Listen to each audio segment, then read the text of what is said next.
여러분 2025년엔 하는 척을 하세요. 저 이거 했더니 완전 일상이 달라졌어요. 이 불편함을 제가 깨닫고 나서는 생각을 완전 바꿨더니 와, 훨씬 저한테 득이 되더라고요. 와, 이게 하루를 살아가는 활력이 활활 타오르는 장작 역할을 해주더라고요. 헬로우 여러분, 임보라입니다.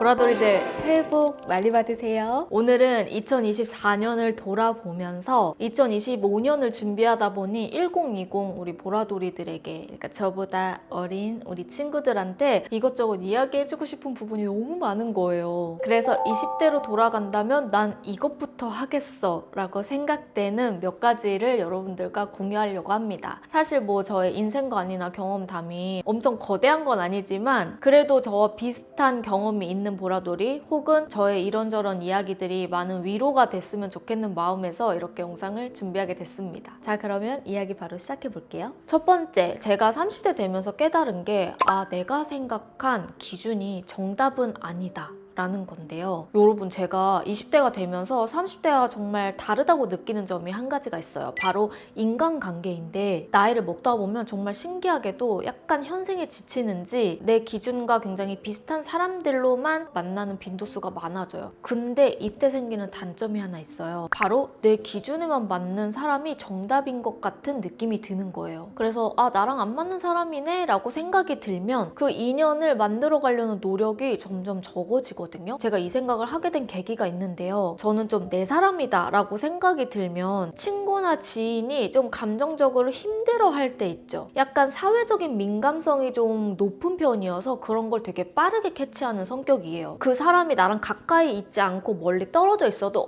얘 조금 힘든 것 같다, 얘 뭔가 요즘 감정적으로 힘든 일이 있는 것 같다 라는 게 캐치가 되면서 바로 연락해서 좀 이야기를 해보는 성격이거든요. 그래서 이런 부분, 이 감정선이 조금 둔감하거나 알더라도 표현을 잘 못하는 친구한테 나라면 안 그랬을 텐데 이건 좀 서운하네? 약간 이런 생각을 하게 되는 거 있죠. 근데 나라면 안 그랬을 텐데 라고 말하는 이 부분이 바로 타인을 나의 기준에 맞추는 행동이더라고요. 저는 저만의 감정선을 친구에게 위로해주지만 알고 봤더니 제가 힘들 때 현실적으로 조금 더 도움을 줄 수 있는 친구, 조언을 해줄 수 있는 친구도 있었고, 감정이 아니라 조금 더 실행으로 나를 위해서 다양한 방법으로 저를 도와왔는데 내가 고집하는 나의 기준에만 생각을 하기 때문에 그 부분이 안 보였던 거예요. 근데 이거를 10대, 20대에는 좀 잘 모를 수 있더라고요. 왜냐, 저도 잘 몰랐거든요. 그래서 내가 생각하는 타인의 아쉬운 점이나 단점들은 그저 그냥 내 기준에 맞춰서 그렇게 보이는 거구나 라는 거를 깨달았고, 이거를 알게 되니까 사람을 이해하는 능력이 조금 더 깊어진 느낌이었어요. 그래서 인간관계가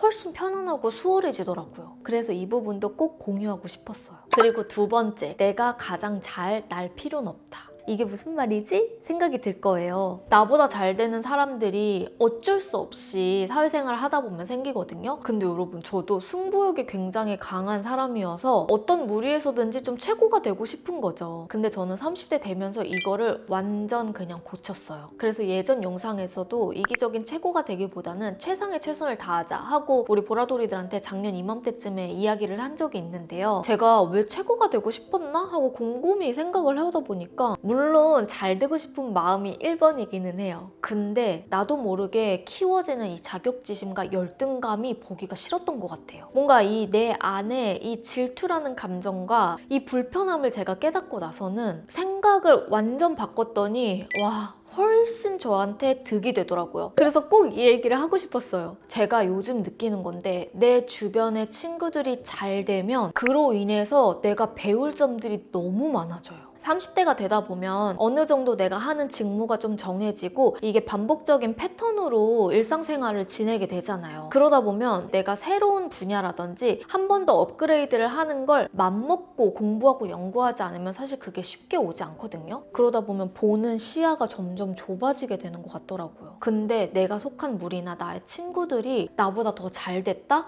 와, 나는 이 사람한테 내가 배울 점이 생기는 거예요. 아니, 이거야말로 정말 럭키 비키잖아. 있잖아. 돈 주고 살 수 없는 경험을 친구한테 간접적으로 들을 수도 있고 그 배울 점을 피부 가까이서 내가 느낄 수 있기 때문에 내 친구가 잘 되는 것만으로도 나도 성장할 수 있는 계기가 되는 거죠. 그래서 혹시 10대, 20대 나보다 잘 되는 친구들이 너무 부럽기도 하면서 열등감 생기고 자격지심이 생겨난다 라고 생각될 때는 여러분 바꾸셔야 돼요. 꼭 그 친구한테 많은 걸 배우세요. 그래서 이 기회는 정말 흔치 않은 기회이기 때문에 럭키비키라고 생각하면 마음도 편해지고 오히려 나한테 득이 된다. 다음 세 번째는 이상적인 지향점을 찾기예요. 이것도 제가 20대에는 잘 몰랐는데 30대가 되면서 확 느꼈던 부분이에요. 나의 추구미를 한번 찾아보세요. 여러분들은 혹시 추구미가 있나요? 그게 외적인 것도 괜찮고 내적인 부분도 나의 지향점을 찾아보는 거예요. 예를 들면 저는 30대가 되면서 항상 제가 지향하는 바가 정돈된 삶을 사는 사람이에요.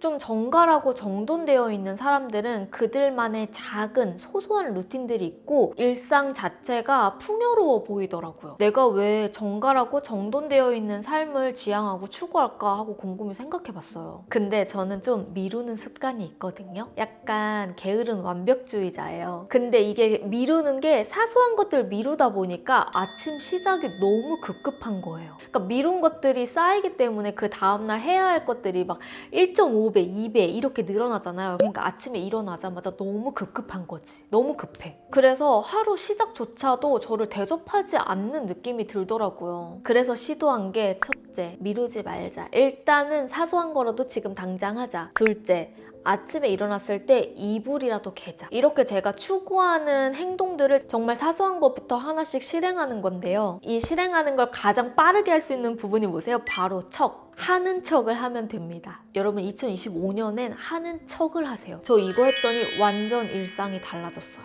그냥 매일매일 하는 척 해보자. 척만 해보자 라는 거를 모티브로 하기 싫어도 10개를 당장 해야 돼? 그러면 원래는 한 5개는 미뤘다면 3개만 미뤄. 일단 2개는 그냥 하는 척 하자. 하자. 그리고 아침에 일어났을 때도 막 호텔처럼 각을 재지 않아도 돼. 그냥 이불 정도만 그냥 피기만 하자. 하는 척 하자 했거든요. 근데 이게 어떻게 달라지냐면 척이 하루 이틀 쌓이다 보니까 그냥 이왕 하는 척 하느니 그냥 해버리자. 하는 척에서 해버리자가 되니까 이게 하루하루 모여서 습관이 된 거 있죠. 물론 아직 저도 미루는 습관도 살짝 있고 늦잠 잤거나 너무 급하면 이불도 정돈을 못할 때가 있긴 있어요. 하지만 이 예전보다는 훨씬 더 정돈되어지는 삶에 가까워지게 되더라고요. 그래서 2025년에는 우리 보라돌이들도 정말 작은 것도 괜찮아요. 일단 하는 척을 해봅시다. 자, 그리고 다음은 나에게 오롯이 집중하기. 여러분 제가 인스타를 보니까 이 글이 너무 좋더라고요. 나만이 나를 키울 수 있다. 인간이 느낄 수 있는 진정한 행복은 내면에 있다. 우리는 어쩔 수 없이 일상생활을 하든 직장생활, 학창시절 평가가 그냥 당연하게 맞닥뜨릴 수밖에 없는 환경에 있잖아요. 근데 저는 2024년이 저한테는 조금 생각을 많이 바꿀 수 있는 한 해였던 것 같아요. 작년에는 이상하게 내가 나한테 오롯이 집중한 시간이 도대체 얼마나 될까? 이런 시기였거든요. 저도 유튜브를 8년 이상 하다 보니까 어쩔 수 없이 반복되는 하루가 계속돼요. 계속 기획하고 컴퓨터 두드리고 편집 컨펌하고 촬영하고 또 이게 계속 반복이에요. 근데 여기서 약간의 차이점은 저는 집에서 일을 하잖아요. 그러다 보니까 많은 사람을 만날 수 있는 기회들이 조금씩 줄어들기 시작해요. 335 만나서 이런저런 일상 이야기를 가볍게 계속 할 수 있는 시간들도 그냥 직장을 다니는 분들보다는 현저히 적은 거죠. 그래서 그런지 감정의 골이 좀 깊어지면 이게 훌훌 털어내기가 어렵고 더 깊어지게 되더라고요. 좀 나만을 위해서 집중할 수 있는 시간이 얼마나 될까? 이 부분을 생각하다가 실천한 게 2가지가 있는데 첫 번째는 TCI 검사. 이 TCI 검사를 예전에 보라돌이들한테 이야기를 한 적이 있어요. TCI 검사란 나의 선천적인 기질과 후천적인 성격에 대해서 나를 좀 알아볼 수 있는 검사거든요. 근데 여기서 중요한 거 검사를 하는 게 중요한 게 아니에요. 이 검사를 하고 나서 나오는 결과지를 심리상담사를 통해서 풀이를 해석하는 과정이 너무너무 중요한데 내가 나를 객관적으로 보지 못하는 부분을 제3자가 봐주는 눈이 생기고요. 나의 기질과 성격을 파악해서 나에게 맞춰서 설명을 해주니까 이해도 잘 되고 너무 좋더라고요. 지금 대학생이신 분들에게는 이게 대학교에서도 TCI 검사가 무료로 할 수 있는 프로그램도 은근히 많다고 해요. 그래서 아직 이 부분을 하지 않은 분들은 꼭 해봤으면 좋겠어요. 저도 온라인으로 했는데 제가 했던 기간은 더보기란에다 써놓을 테니까 참고해주시면 좋을 것 같아요. 그리고 두 번째는 호흡을 느낄 수 있는 운동. 저는 단순히 체력만 좋아지려고 하는 운동이 아닌 뭔가 저를 느낄 수 있는 그런 운동을 하고 싶었는데 그게 저한테는 수영이었어요. 수영이 호흡을 많이 쓰고 물에서 움직이는 운동이다 보니까 들숨 한 번, 날숨 한 번에 아, 내가 호흡이 이렇게 움직이고 있구나. 그러면서 찾아지는 움직임, 내가 안 됐던 동작이 점점 되는 성취감, 내가 집중해서 느낄 수 있는 부분들이 너무 많은 거예요. 그러니까 체력도 좋아지고 나에게 집중도 되고 성취감도 생기니까 와, 이게 하루를 살아가는 활력이 활활 타오르는 장작 역할을 해주더라고요. 그래서 이 기분을 느끼게 되면 무기력함을 좀 치유하게 돼요. 내가 무엇이든 할 수 있을 것만 같고 이 무기력했던 나의 기분을 해결해주는 그 느낌이 들더라고요. 저는 이걸 작년에 2024년에 알게 된 거지만 그때라도 알아서 어디야? 싶다가도 조금만 더 일찍 알았으면 나 진짜 더 멋있게 살 수 있었겠다 이런 생각이 들더라고요. 그래서 우리 보라돌이들에게도 완전 추천드립니다. 자, 그리고 다음은 여행 간다면 꼭 이렇게 해보세요. 여러분 보통 여행을 국내든 해외든 장기든 단기든 다양하게 갈 수 있는 일들이 생기잖아요. 처음에 여행을 많이 가세요 하는 게 견문도 넓어지고 경험도 풍부해지기 때문이기도 한데요. 저는 이번 TCI 검사를 하면서 여행을 왜 많이 가야 되는 이유를 조금 더 알게 됐어요. 바로 기억 자아를 실현하는 건데요. 지금 딱 이 영상을 보시는 분들은 기억 자아가 뭔지 모르겠죠. 여러분, 우리는 일상생활을 하다 보면서 기억 자아랑 경험 자아 이렇게 두 가지의 반복의 패턴에 의해서 삶을 능동적으로 살아갈 수 있고 내가 행복감을 여기서 느끼는구나 라는 거를 느끼게 된대요. 우리는 일상생활에서 행복감을 느낄 때 여러분 이 두 가지를 진짜 생각보다 많이 한대요. 여러분들이 아직 자각하고 있지 않았을 뿐이래요. 예를 들어서 일상생활에서 친구랑 영화를 보고 영화 보고 나온 뒤에 야, 이 장면 진짜 재밌었지? 야, 이 장면은 너무 별로였어 하고 친구랑 같이 영화 본 경험을 곱씹는 이 기억 활동을 하는 것 자체가 그 영화를 본 기억 행위를 깊게 저장할 수 있는 장치가 바로 이거라고 하더라고요. 와, 저도 이거 딱 듣고 유레카 싶더라고요. 그래서 여러분 여행 갈 때 혼자여도 친구여도 가족, 연인 상관없어요. 오늘 우리가 가장 인상 깊었던 건 뭔지, 여행 다녀와서 그냥 돌아오는 길에 여행에서 가장 좋았던 건 뭐야? 오늘 하루 행복했던 건 뭐야? 이거를 서로 곱씹으면서 얘기를 많이 해보세요. 그래서 저는 작년에 체코 여행을 갔을 때 친구들과 이런 이야기를 되게 많이 해서 그런지 그 체코 기억이 정말 행복한 기억으로 남아있거든요. 일상적으로 여러분들 주변에서 이 행복감이 많은 분들은 다양한 이러한 경험들을 기억 자아로 곱씹는 행위를 진짜 많이 하는 사람이래요. 그래서 오래된 친구랑 했던 얘기를 또 하고 학창시절 얘기를 또 하고 해도 맨날 까르르거리면서 웃는 이유도 바로 이거에서 온다고 하더라고요. 그래서 우리 보라돌이들도 이러한 경험들을 많이 쌓으면 좋을 것 같아요. 자, 그리고 마지막으로 비교해서 멀어지는 법. 사실 저도 나도 모르게 남과 나를 비교할 때가 진짜 많아요. 이거 어쩔 수 없는 것 같아. 내 의지대로 잘 되지 않는 영역이잖아요. 근데 비교를 하면 할수록 나만 너무 피곤해지더라고요. 그래서 여기에서 벗어날 수 있는 방법은 그냥 내가 내 스스로 노력을 해야 됐어요. 저는 이때 많이 했던 게 바로 기록하기예요. 이 기록하기가 정말 대단한 글을 쓰는 게 아니고 유치한 거 하나하나 나의 감정을 막 써내려가는 거거든요. 내가 질투가 난 이유는 뭘까? 이걸까?